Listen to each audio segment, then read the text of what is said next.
Assalamualaikum warahmatullahi wabarakatuh. Saya Sandi dari kelas 11 LKA akan menjelaskan tentang politik etis. Politik etis adalah kebijakan yang dikeluarkan pemerintah kolonial Hindia Belanda sejak 17 September tahun 1901. Politik etis disebut pula sebagai politik balas budi. Politik etis mengawali sejarah dimulainya era pergerakan nasional di Indonesia pada zaman penjelajahan Belanda. Politik etis bermula dari kebijakan tanam paksa, tujuan dan tokoh. Mulai muncul kritikan dan kencaman atas pelaksanaan tanam paksa, bahkan dari kalangan orang Belanda sendiri. Akibatnya dikutip dari artikel bertajuk Politik Etis sebagai awal lahirnya tokoh-tokoh pergerakan nasional. Dalam website Kemendikbud, sistem tanam paksa akhirnya dihentikan pada tahun 1863. Meskipun begitu, tanam paksa telanjur menimbulkan kerugian besar bagi rakyat Indonesia. Maka beberapa aktivitas dari Belanda seperti Pieter Boschhoff dan C.Th. van Deventer memprakarsai digagasnya politik etis sebagai bentuk balas budi kepada rakyat Indonesia.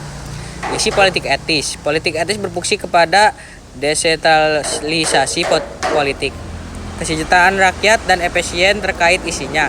Dapat 3 program utama, yakni irigasi, edukasi, dan emigrasi. 1. Irigasi. Dalam program ini, pemerintah Hindia Belanda melakukan pembangunan fasilitas untuk menunjang kesejahteraan rakyat. Sarana dan prasarana untuk menyokong aktivitas pertanian serta perkebunan diberikan, meliputi pembuatan waduk, perbaikan sanitasi, jalur transportasi, pengangkutan hasil tani, dan lainnya. 2. Edukasi melalui program edukasi, peningkatan kualitas sumber daya manusia atau disebut SDM, dan upaya mengurangi angkatan buta huruf masyarakat dilakukan. Selain itu, mulai dilaksanakan pengadaan seolah-olah untuk rakyat. 3. Emigrasi. Program emigrasi diterapkan dalam rangka meratakan kepadatan penduduk di Hindia Belanda atau Indonesia. Pada tahun 1900 saja, Jawa dan Madura telah dihuni oleh 14 juta jiwa. Dampak positif dan negatif. Dampak positif.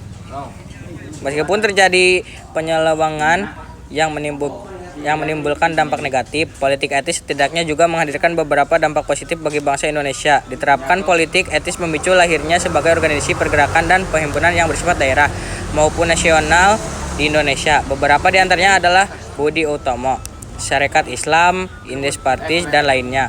Dampak negatif dalam program irigasi supaya pengairan dan ditunjukkan untuk aktivitas pertanian dalam air yang disalurkan ternyata hanya untuk orang-orang Belanda, sedangkan kaum pribumi seakan dipersulit sehingga memperhambat kegiatan pertaniannya.